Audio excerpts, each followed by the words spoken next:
மாணவர்களே, இப்போ நம்ம தமிழ்ல 3 காலங்களை பத்தி பார்க்க போறோம். சரிங்களா? முதல் காலம் என்னன்னு சொல்லுங்க.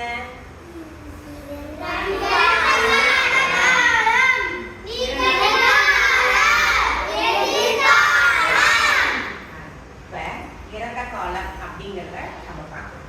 இறந்த காலம் அப்படின்னா ஒரு செயல் நடைபெற்று முடிவடைந்து விடும்.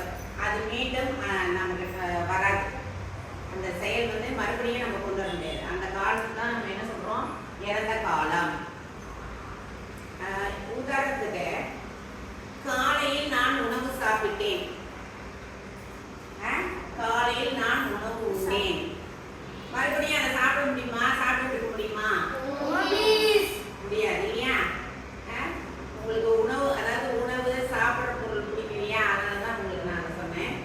அப்ப காலையில் உணவு உண்டேன் அப்படின்னும் போது அது முடிவடைந்த செயல், அது இறந்த காலம்.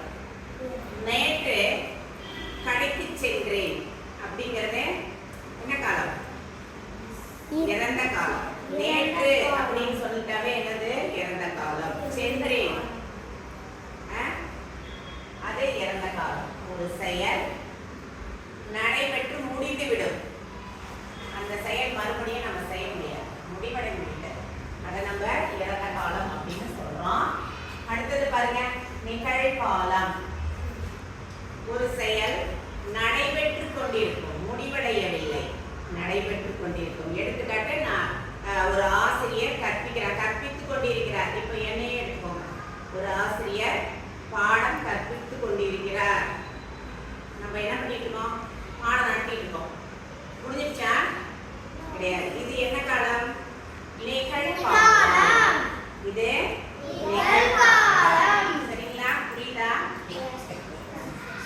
அடுத்தது நிகழ்காலம்னா நல்லா தெளிவா புரியுதா? இப்போ இன்னொரு உதாரணம். மாணவர்கள் ஆசிரியர் கற்பிக்கும் போது கற்றுக்கொண்டு இருக்கின்றனர். இப்ப நீங்க கற்றுக்கொண்டு இருக்கின்றீர்களா? அப்ப இது நிகழ்காலம். சரிங்களா? ஒரு செயல் நடைபெற்று கொண்டிருக்கும், முடியவில்லை, நடைபெற்று கொண்டிருப்பதை தான் நம்ம என்னன்னு சொல்றோம்? நிகழ்காலம் அப்படின்னு சொல்றோம். என்னன்னு சொல்றோம்? சரிங்களா? அடுத்தது எதிர்காலம். எதிர்காலம் ஒரு செயல் நடைபெறுவதற்கு முன்கூட்டியே நம்ம அறிவிப்போம் இல்லையா? நாளை நான் ஊருக்கு செல்வேன்.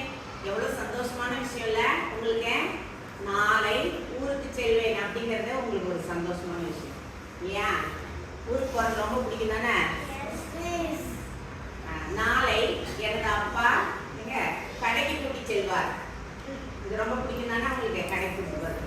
அப்ப நாளை அல்லது மாலையில் நான் விளையாடுவேன். மாலையில் நான் விளையாடுவேன். விளையாடுறது ரொம்ப பிடிக்கும். அப்ப விளையாடுவேன்